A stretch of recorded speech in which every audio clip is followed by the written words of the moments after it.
ഇനി ഈ വിഷയത്തിൽ ചില പ്രതികരണങ്ങളിലേക്ക് നമ്മൾ പോവുകയാണ്. അതിനു മുൻപ് നമ്മൾ അറിയേണ്ട ഒരു കാര്യം, ആരാണ് ഈ സെന്തിൽനാഥൻ എന്നാണ്. സെന്തിൽനാഥനാണ് 98-ൽ UB group chairman Vijay Mallya ഈ സ്വർണം പൊതിയൽ നടത്തിയപ്പോൾ അവിടെ അതിൻ്റെ നിലവാര പരിശോധനയ്ക്ക് നിയോഗിക്കപ്പെട്ട സംഘത്തിൽ ഒരാളായിരുന്നു സെന്തിൽനാഥൻ. അന്ന് ഇത് സ്വർണമാണ് എന്ന് സ്ഥിരീകരിച്ച, അല്ലെങ്കിൽ അതിൻ്റെ ആ പ്രവർത്തനങ്ങൾ പൂർത്തിയായി കഴിഞ്ഞപ്പോൾ അത് പരിശോധിച്ച് സാക്ഷ്യപ്പെടുത്തിയ ടീമിൽപ്പെട്ട ഒരാൾ. അപ്പോൾ അദ്ദേഹം പറയുന്ന കണക്കുകളിൽ ചില കാര്യങ്ങൾ ഉണ്ട് എന്ന കാര്യത്തിൽ സംശയം വേണ്ട. ഇപ്പോൾ ഹിന്ദു ഐക്യവേദി സംസ്ഥാന president Shri RV Babu telephone ലൈനിലുണ്ട്. ശ്രീ RV ബാബു, നടന്നിട്ടുള്ളത് വലിയ തട്ടിപ്പാണ്. ഒരു കൊള്ള സംഘം തന്നെ അയ്യപ്പനെ രക്ഷിക്കണം എന്ന് നമ്മൾ ഒരു കാലത്തൊക്കെ പറഞ്ഞിട്ടുണ്ടായിരുന്നു. പക്ഷെ ഇതിപ്പോൾ അയ്യപ്പൻ അവിടെ സേഫ് ആയിരുന്നത് വലിയ അത്ഭുതം എന്നേ പറയാനുള്ളൂ. അത്ര വലിയൊരു കൊള്ള സംഘം അയ്യപ്പന് ചുറ്റും പ്രവർത്തിച്ചിരുന്നു എന്ന് വേണം മനസ്സിലാക്കാൻ. അതിൻ്റെ മഞ്ഞുമലയിലെ ഒരറ്റം മാത്രമാണ് ഈ ഉണ്ണികൃഷ്ണൻ പോറ്റി എന്ന കാര്യത്തിൽ സംശയം വേണ്ട. RV ബാബുവിലേക്ക് തിരിച്ചെത്താം. അദ്ദേഹത്തിൻ്റെ ടെലിഫോൺ ലൈൻ കട്ടാണ്. അദ്ദേഹത്തിലേക്ക് വളരെ പെട്ടെന്ന് തിരിച്ചെത്താം. ഈ ഉണ്ണികൃഷ്ണൻ പോറ്റിയെ പറ്റി കൂടി ചില കാര്യങ്ങൾ പറയാം. 8 വർഷം മുൻപ് അവിടെ ശബരിമലയിൽ കീഴ്ശാന്തിയുടെ പരികർമ്മിയായി ശബരിമല പരിസരത്തേക്ക് സന്നിധാനത്തിലേക്ക് എത്തിയ ഒരാളാണ് തിരുവനന്തപുരം കാരേറ്റ് സ്വദേശിയായ ഉണ്ണികൃഷ്ണൻ പോറ്റി. പിന്നീട് അവിടെ വില കൂടിയ അല്ലെങ്കിൽ വളരെ പ്രധാനപ്പെട്ട വഴിപാടുകളൊക്കെ നടത്തുമ്പോൾ അതിൻ്റെയൊക്കെ ഒരു ഇടനിലക്കാരനായി പിന്നീട് ഇയാൾ മാറുകയായിരുന്നു. എല്ലാവർക്കും വേണ്ടപ്പെട്ട ആളായി മാറുകയായിരുന്നു. ശ്രീ RV ബാബു തിരികെ ടെലിഫോൺ ലൈനിൽ എത്തിയിട്ടുണ്ട്. ശ്രീ RV ബാബു, ഞാൻ ഒരു ചോദ്യം ചോദിച്ചിരുന്നു. അയ്യപ്പൻ സേഫ് ആയിരുന്നത് ഭാഗ്യമെന്നേ പറയാനുള്ളൂ. അത്ര വലിയൊരു കൊള്ള സംഘമാണ് അയ്യപ്പന് ചുറ്റും ഇത്രയും കാലം പ്രവർത്തിച്ചു കൊണ്ടിരുന്നത്. അത് സർക്കാരോ ദേവസ്വം ബോർഡോ ഒന്നും അറിഞ്ഞില്ല. ഇപ്പൊ പെട്ടെന്ന് ഇതൊക്കെ അറിയുന്നു. എല്ലാം ഉണ്ണികൃഷ്ണൻ പോറ്റിയുടെ കുറ്റമെന്ന് പറഞ്ഞ് കൈയൊഴിയാൻ പറ്റുന്നതല്ല. ഈ സ്വർണമൊക്കെ എവിടെ പോയി? നൽകിയ ഉത്തരവാണിപ്പോൾ ഉണ്ണികൃഷ്ണൻ പോറ്റി ചൂണ്ടിക്കാണിക്കുന്നത്. അതിൽ ചെമ്പുപാളി എന്നാണ് പറയുന്നത്. പക്ഷെ അതിൽ പരിശോധന നടത്തി സാക്ഷ്യപ്പെടുത്തിയ സെന്തിൽനാഥൻ തന്നെ പറയുന്നു അത് 24 ക്യാരറ്റ് സ്വർണമായിരുന്നു അന്ന് പൊതിഞ്ഞത് എന്ന് പറയുന്നു. അങ്ങനെയെങ്കിൽ ആ സ്വർണമൊക്കെ എവിടെ പോയി എന്നതാണ് ഏറ്റവും പ്രധാനപ്പെട്ട ചോദ്യം. അതിന് ഉണ്ണികൃഷ്ണൻ പോറ്റി മാത്രം ഉത്തരം പറഞ്ഞാൽ മതിയാവുമോ? നിരന്തരം കള്ളം പറഞ്ഞുകൊണ്ടിരിക്കുകയാണ് ദേവസ്വം ബോർഡും സർക്കാരും. ഇത് നമ്മൾ കണ്ടുകൊണ്ടിരിക്കുകയല്ലേ. ഈ സ്വർണ്ണപ്പാളി വിഷയത്തിൽ നിരന്തരം പൊതുസമൂഹത്തെ തെറ്റിദ്ധരിപ്പിക്കുന്ന സമീപനമാണ് ദേവസ്വം ബോർഡ് പ്രസിഡന്റും അതേപോലെ ദേവസ്വം മന്ത്രിയും ഈ സർക്കാരും ചെയ്തുകൊണ്ടിരിക്കുന്നത്. അത് സ്വർണ്ണപ്പാളി വിഷയത്തിൽ മാത്രമല്ല, അയ്യപ്പ സംഗമത്തിന്റെ തുടക്കം മുതൽ തന്നെ നമുക്ക് ഓരോന്നും എടുത്തു നോക്കും. ഏറ്റവും ഒടുവിലില്ലേ നമ്മൾ 3 കോടി രൂപ ഊരാളുങ്കൽ സൊസൈറ്റിക്ക് അഡ്വാൻസ് കൊടുത്ത വാർത്ത വന്നത്. കോടതിയോട് അവർ പറഞ്ഞത് എന്തായിരുന്നു? അയ്യപ്പ സംഗമം നടത്തുന്നത് ഞങ്ങൾ സ്പോൺസർഷിപ്പിലൂടെ ആണെന്നാണ്. 8,24,00,000 രൂപയാണ് ഊരാളുങ്കൽ സൊസൈറ്റിയുമായിട്ടുള്ള MOU ഒപ്പിട്ടിരിക്കുന്നത്. അതിന്റെ അഡ്വാൻസ് ആയിട്ടാണ് 4 കോടി ചോദിച്ചു, 3 കോടി കൊടുത്തു കഴിഞ്ഞു. അപ്പൊ ഇത് തുടക്കം മുതൽ സമൂഹത്തെ, നമ്മുടെ വിശ്വാസികളെ, പൊതുസമൂഹത്തെ കബളിപ്പിക്കുന്ന, തെറ്റിദ്ധരിപ്പിക്കുന്ന സമീപനമല്ലേ ദേവസ്വം ബോർഡ് എടുത്തുകൊണ്ടിരിക്കുന്നത്. കോടതിയെ അവർ തെറ്റിദ്ധരിപ്പിച്ചു, പൊതുസമൂഹത്തെ ധരിപ്പിച്ചു. ഇപ്പോ ഉണ്ണികൃഷ്ണൻ പോറ്റിയാണ് ഇത് മുഴുവൻ, ഞങ്ങളൊന്നും പറഞ്ഞില്ല, രാമനാരായണൻ എന്ന് പറഞ്ഞിരിക്കുന്ന സമീപനം വീണ്ടും ഇവര് പൊതുസമൂഹത്തെ കബളിപ്പിക്കുന്ന പരിപാടിയല്ലേ. അതായത് നമ്മളൊക്കെ, ഈ നാട്ടുകാരൊക്കെ എല്ലാവരും പൊട്ടന്മാരാണ് എന്നാണോ ദേവസ്വം ബോർഡും ഈ മന്ത്രിയും ഇവരൊക്കെ കരുതുന്നത്?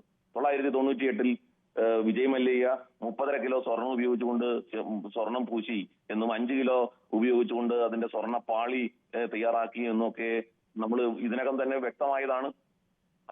ദേവസ്വം മഹത്തിൽ രേഖപ്പെടുത്തിയതാണ്. അന്നത്തെ പത്ര വാർത്തകളിൽ വന്നതാണ്.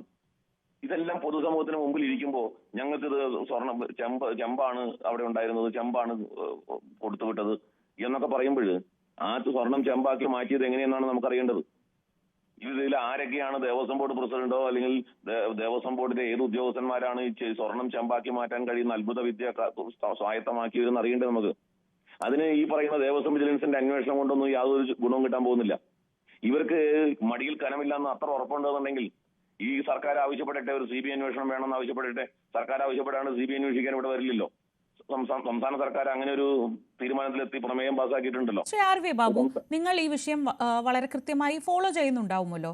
അവിടെ എന്ത് സംഭവിച്ചു എന്നാണ് നിങ്ങളൊക്കെ എത്തുന്ന ഒരു നിഗമനം? കാരണം ഇതിപ്പോൾ നമുക്കറിയാം, പല ഭാഗത്തു നിന്ന് ഒട്ടും ചേരാത്ത തരത്തിലുള്ള പല വാദങ്ങളാണ് പലയിടത്തു നിന്ന് കേൾക്കുന്നത്. ഇതിലൊക്കെ ഒന്നും അറിയാത്ത ഒരാളായി ദേവസ്വം ബോർഡ് പ്രസിഡന്റ് അവിടെ നിൽക്കുന്നുമുണ്ട്. അപ്പോൾ എന്ത് സംഭവിച്ചു എന്നാണ് അങ്ങൊക്കെ മനസ്സിലാക്കുന്നത്? ഇത് വളരെ കൃത്യമായിട്ട് ഒരു ഗൂഢാലോചന ഇതിന്റെ പുറകിൽ നടത്തിയിട്ടുണ്ട്. ദേവസ്വം ബോർഡ് ചുമതലപ്പെട്ടവരും അതേപോലെ ഇപ്പൊ ഉണ്ണികൃഷ്ണൻ പോറ്റിയുള്ള ബന്ധം എത്ര വലുതാണ് എന്ന് ഇതിനകം തന്നെ പുറത്തു വന്നല്ലോ, നമ്മളെല്ലാം കണ്ടതാണല്ലോ. ഈ ബന്ധങ്ങൾ അല്ലെങ്കിൽ അവരെല്ലാം ചേർന്ന് നടത്തിയിട്ടുള്ള ഒരു ഗൂഢാലോചനയാണ് ഈ പറയുന്ന സ്വർണം അവിടെ നിന്ന് അടിച്ചു മാറ്റി എന്നുള്ളതാണ് യാഥാർത്ഥ്യം. അത് എങ്ങനെ മാറ്റി, ഏത് സമയത്ത് മാറ്റി എന്നുള്ളതൊക്കെ കണ്ടുപിടിക്കണം. അത് ദേവസ്വം വിജിലൻസ് അന്വേഷിക്കും. കാരണം ഈ ഒരു വിഷയത്തിൽ സംസ്ഥാനത്ത് മാത്രം നടന്ന ഒരു കുറ്റകൃത്യമല്ല, അത് സംസ്ഥാനാന്തര കുറ്റകൃത്യം കൂടിയാണ്. അപ്പൊ സ്വാഭാവികമായിട്ടും ദേവസ്വം വിജിലൻസിന് ഈ കാര്യത്തിൽ ലിമിറ്റേഷൻസ് ഉണ്ട്, അന്വേഷിക്കാനുള്ള ലിമിറ്റേഷൻ ഉണ്ട്. അതുകൊണ്ടാണ് ഞങ്ങൾ പറയുന്നത് കൃത്യമായിട്ടുള്ള, ഞാൻ തുടക്കം മുതൽ ഹിന്ദു ഐക്യവേദിയാണ് ഈ വിഷയത്തിൽ CBI അന്വേഷണം വേണം എന്നാവശ്യപ്പെട്ടത്. 3 ദിവസം മുമ്പേ CBI അന്വേഷണം വേണം എന്നാവശ്യപ്പെട്ടു. മാത്രമല്ല, ഇത് ദേവസ്വം, ഞങ്ങൾ പത്രസമ്മേളനം നടത്തി, തിരുവനന്തപുരത്ത് പത്രസമ്മേളനം നടത്തി പറഞ്ഞു ഇത് ദേവസ്വം ബോർഡ് കൈ കഴുകുന്ന പരിപാടിയാണ് എടുക്കുന്നത്, ഇത് ഉദ്യോഗസ്ഥന്മാരുടെ വീഴ്ചയാണെന്ന് പറഞ്ഞുകൊണ്ട് ദേവസ്വം ബോർഡ് കൈ കഴുകുന്നു. തന്ത്രി പറഞ്ഞിട്ടാണ് ഇത് കൊടുത്തതെന്ന് പറഞ്ഞിട്ട് തന്ത്രിയുടെ മേൽ കുറ്റം ചാർത്തുന്നു. അപ്പോൾ പൂർണ്ണമായും ദേവസ്വം ബോർഡ് കൈയൊഴിയുന്ന ഒരു സമീപനം എടുക്കുന്നത് അത് രക്ഷപ്പെടാൻ വേണ്ടിയിട്ടുള്ള ഒരു തന്ത്രപരമായ നിലപാടാണ്. അത് അങ്ങനെ രക്ഷപ്പെടാൻ പാടില്ല. ഒരു നിമിഷം ഒരു കാര്യം നമ്മൾ വ്യക്തമായിട്ട് പറയുകയാണ്, ഒരു നിമിഷം ദേവസ്വം ബോർഡിന് ആ സ്ഥാനത്ത് തുടരാൻ അവകാശമില്ല. ദേവസ്വം ബോർഡ് രാജിവെച്ച് പോവുക എന്നുള്ളതാണ് ധാർമ്മികമായ ഉത്തരവാദിത്വം, നിയമപരമായിട്ടുള്ള ഉത്തരവാദിത്വം. അത് നിർവഹിക്കാൻ ദേവസ്വം ബോർഡ് തയ്യാറാവുക എന്നുള്ളതാണ്. ഇല്ലെങ്കിൽ ശക്തമായിട്ടുള്ള പ്രക്ഷോഭമായിട്ട് ഹിന്ദു സംഘടനകൾ രംഗത്ത് വരികയാണ്. ഇപ്പോൾ ഞങ്ങൾ തീരുമാനിച്ചിട്ടുണ്ട്, ക്ഷേത്രങ്ങൾ കേന്ദ്രീകരിച്ച് ഈ നാളെ മുതൽ 12-ാം തീയതി വരെയുള്ള ഒരാഴ്ചക്കാലം ക്ഷേത്രങ്ങൾ കേന്ദ്രീകരിച്ച് നാമജപ യാത്രകൾ ആരംഭിക്കുകയാണ്. ഇനി ഇത് മാത്രമല്ല, ശക്തമായ പ്രക്ഷോഭ പരിപാടികളുമായിട്ട് ഹിന്ദു സംഘടനകൾ രംഗത്ത് വരും. നിങ്ങൾ കണ്ടോളൂ, ഈ വരുന്ന ആളുകളിൽ എന്ത് സംഭവിക്കാൻ പോകുന്നു കണ്ടോളൂ. ഹിന്ദു സംഘടനകൾ കയ്യും കെട്ടി നോക്കിയിരിക്കുന്ന ആരും കരുതണ്ട. ദേവസ്വം ബോർഡ് പ്രസിഡന്റും ദേവസ്വം ബോർഡ് അംഗങ്ങളും സ്വതന്ത്രമായി റോഡിലൂടെ സഞ്ചരിക്കാൻ കഴിയും എന്ന് കരുതണ്ട. അപ്പോ അത്തരം കാര്യങ്ങളിലേക്ക് ഞങ്ങൾ കടക്കുകയാണ്. അതിന് വരും ദിവസങ്ങളിൽ നിങ്ങൾ കണ്ടോളൂ, അത് എന്താണ് നമ്മുടെ കേരളത്തിൽ ഹിന്ദു സമൂഹത്തെ ഇത്രമാത്രം കൊള്ളയടിക്കാൻ, ഹിന്ദുക്കളുടെ ക്ഷേത്രങ്ങൾ കൊള്ളയടിക്കാൻ ദേവസ്വം ബോർഡിനെ മറയാക്കിക്കൊണ്ട് ഈ പറയുന്ന ഭരണ സംവിധാനങ്ങൾ പ്രവർത്തിക്കുന്നുണ്ടെന്നുണ്ടെങ്കിൽ അവരെ കൊണ്ട് ഉത്തരം പറയിച്ചേ ഞങ്ങൾ അടങ്ങൂ. യാതൊരു സംശയമില്ല. അതിൽ താങ്കൾ ഉൾപ്പെടെയുള്ള സംഘടനകളുടെ നേതാക്കളെയൊക്കെ അഭിനന്ദിക്കുന്നു, സംഘടനകളെ അഭിനന്ദിക്കുന്നു. പക്ഷേ ഇത് ഇന്നോ ഇന്നലെയോ തുടങ്ങിയതല്ല. 1998 ഈ തങ്കം പൊതിഞ്ഞു. 2019 തൊട്ടെങ്കിലും വലിയ തട്ടിപ്പ് നടന്നിട്ടുണ്ട്. അതിന്റെ മുമ്പ് നടന്നിട്ടുണ്ടോ എന്ന് നമുക്കറിയില്ല. 2019 ഒരു രേഖ വെച്ചാണ് നമ്മൾ പറയുന്നത് ഇത് 2019 തൊട്ടേ നടന്നിട്ടുണ്ട് എന്ന്. ഇത്രയും കാലം ഇവിടെ ഇങ്ങനെ ഒരു വലിയ തട്ടിപ്പ് നടക്കുന്നത് നമ്മുടെ ഒന്നും ശ്രദ്ധയിൽപ്പെടാതെ പോയത് പൊതുസമൂഹത്തിന്റെ കൂടി ജാഗ്രത കുറവല്ലേ? ശ്രീജ, നിങ്ങൾ യഥാർത്ഥത്തിൽ ഹൈന്ദവ സംഘടനകൾ പറയുന്നത് കേട്ടിട്ടേയില്ല. നിങ്ങൾ ഇവിടത്തെ, അതായത് ഹൈന്ദവ സംഘടനകൾ പറയുന്നത് കൊണ്ട് അത് ഹൈന്ദവ സംഘടനകൾക്ക് രാഷ്ട്രീയമായ ഗുണം കിട്ടും എന്ന ഭയം മൂലം നിങ്ങളെപ്പോലുള്ള മാധ്യമങ്ങൾ ഈ തരം പ്രശ്നങ്ങൾ ഞങ്ങൾ എത്രയോ കാലമായി ഉയർത്തിക്കൊണ്ടിരിക്കുന്നു. ഞാൻ ചോദിക്കുന്നത്, തിരുവിതാംകൂർ ദേവസ്വം ബോർഡിന്റെ ഓഡിറ്റ് റിപ്പോർട്ട് എത്ര കാലം മുമ്പുള്ളതാണ് എന്ന് മാധ്യമങ്ങൾ പരിശോധിച്ചിട്ടുണ്ടോ? ആ ഓഡിറ്റ് റിപ്പോർട്ടിൽ ചൂണ്ടിക്കാണിച്ചിട്ടുള്ള സാമ്പത്തിക ക്രമക്കേടുകളെ കുറിച്ച് എണ്ണി പറഞ്ഞതിനെ സംബന്ധിച്ച് മാധ്യമങ്ങൾ വാർത്തയാക്കിയിട്ടുണ്ടോ? മാധ്യമങ്ങൾ അതിനെക്കുറിച്ച് ചർച്ച ചെയ്തിട്ടുണ്ടോ? അവിടെ ഇങ്ങനെ ഒരു തട്ടിപ്പ് നടക്കുന്നത് നിങ്ങൾ അറിഞ്ഞിട്ടുണ്ടോ? മുമ്പ് അറിഞ്ഞിട്ടുണ്ടോ? ഞങ്ങൾ എത്രയോ പ്രാവശ്യം ചൂണ്ടിക്കാണിച്ചു. ഈ സ്വർണ്ണപ്പാളിയെ ഉൾപ്പെടെയുള്ള തട്ടിപ്പ് അങ്ങ് ഉൾപ്പെടെ പറഞ്ഞിട്ടുണ്ടെന്നാണോ പറയുന്നത്? സ്വർണ്ണപ്പാളിയെ സംബന്ധിച്ച് നമുക്ക് ഇപ്പോഴാണല്ലേ അറിയുന്നത്. അതെ, ഞാനത് ചോദിച്ചുള്ളൂ.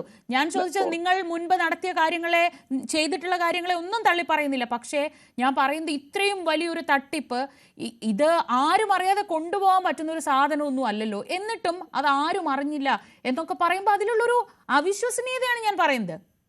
ശ്രീജ, ഞാൻ പറഞ്ഞത് സ്വർണ്ണപ്പാളിയെ സംബന്ധിച്ച് മാത്രമല്ല, ശബരിമല പോലുള്ള, ഇപ്പൊ ശബരിമല ഒരു മേജർ ക്ഷേത്രമായതുകൊണ്ടും കോടിക്കണക്കിന് ഭക്തന്മാർ വരുന്നത് കൊണ്ടും മാത്രമാണ് ശബരിമലയിലേക്ക് നിങ്ങൾ ടോർച്ച് അടിക്കുന്നത്. നിങ്ങൾ ആ ടോർച്ച് തൊട്ടടുത്ത നിങ്ങളുടെ സ്വന്തം നാട്ടിലെ ഒരു ദേവസ്വം ബോർഡ് ക്ഷേത്രത്തിലേക്ക് അടിച്ചു നോക്കിയേ. അവിടെ നടക്കുന്ന ക്രമക്കേടുകളുടെ, അഴിമതിയുടെ 100 കൂട്ടം ഉദാഹരണങ്ങൾ നിങ്ങളുടെ മുമ്പിൽ തെളിയും. ഞാനിത് പറയുന്നത്, ശബരിമല നമുക്ക് എല്ലാവർക്കും അറിയപ്പെടുന്ന ഒരു ക്ഷേത്രമാണ്. അതുകൊണ്ട് നമ്മൾ ഇതിനെക്കുറിച്ച് ചർച്ച ചെയ്യുന്നു.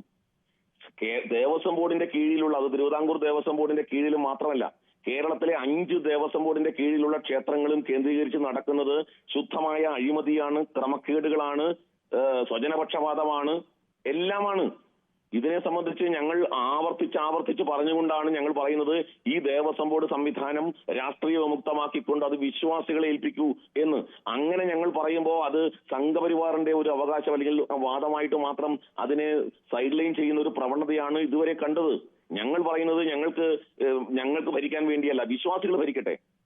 അതിലെ കോൺഗ്രസ്സുകാരായ വിശ്വാസികളോ കമ്മ്യൂണിസ്റ്റുകാരായ വിശ്വാസി ആരെങ്കിലും ആവട്ടെ, പക്ഷെ വിശ്വാസികളാവണം. ജനങ്ങൾ, അവിടുത്തെ ഭക്തജനങ്ങൾ തിരഞ്ഞെടുക്കുന്ന ഒരു സംവിധാനമാവണം, ഒരു തീർത്തും ജനാധിപത്യ രീതിയിലുള്ള സംവിധാനമാവണം. ഇതാണ് ഞങ്ങൾ പറഞ്ഞത്. ഇവിടെ ഈ ദേവസ്വം ബോർഡിനെ ഡിക്റ്റേറ്റ് ചെയ്യാൻ ഭക്തജനങ്ങൾക്ക് വല്ല അധികാരമുണ്ടോ ശ്രീജ? ഉപദേശക സമിതികളുടെ അധികാരം എന്താണെന്ന് അറിയാമോ? ഉപദേശക സമിതികൾ ശബ്ദിച്ചാൽ അത് പിരിച്ചുവിടും.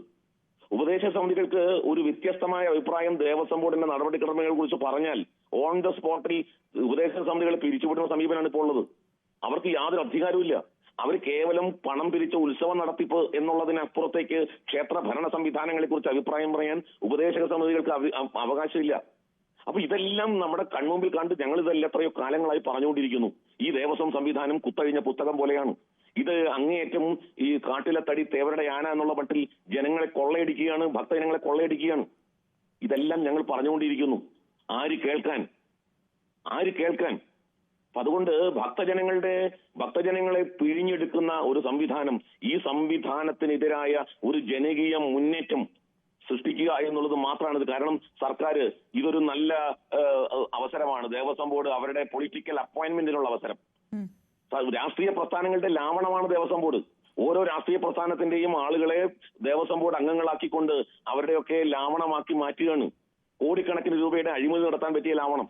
അപ്പൊ ഇത്തരത്തിൽ ദേവസ്വം ബോർഡ് ക്ഷേത്രങ്ങളെ കൊള്ളയടിക്കുന്ന അന്തക വിത്താണ് ദേവസ്വം ബോർഡ്. ക്ഷേത്രങ്ങളെ കൊള്ളയടിക്കുന്ന അന്തക വിത്തുകളായിട്ടാണ് പ്രവർത്തിക്കുന്നത്. അതുകൊണ്ട് ഞാൻ അങ്ങയിലേക്ക് മടങ്ങി വരാം. രാഹുൽ ഈശ്വർ കൂടി ടെലിഫോൺ ലൈനിലൂടെ. ശ്രീ രാഹുൽ ഈശ്വർ, ഇപ്പോൾ നിലനിൽക്കുന്ന സംവിധാനങ്ങളെയൊക്കെ, അതിന്റെ വിശ്വാസ്യതയൊക്കെ ചോദ്യം ചെയ്യുന്ന തരത്തിലാണ് ഇപ്പോൾ ശബരിമലയിൽ നിന്ന് ഓരോ ദിവസവും വിവരങ്ങൾ പുറത്തു വരുന്നത്. ഞാൻ ശ്രീ ആർ വി ബാബുവിനോട് ചോദിക്കുകയായിരുന്നു, 2019 മുതലെങ്കിലും അവിടെ ഈ വലിയ തട്ടിപ്പ്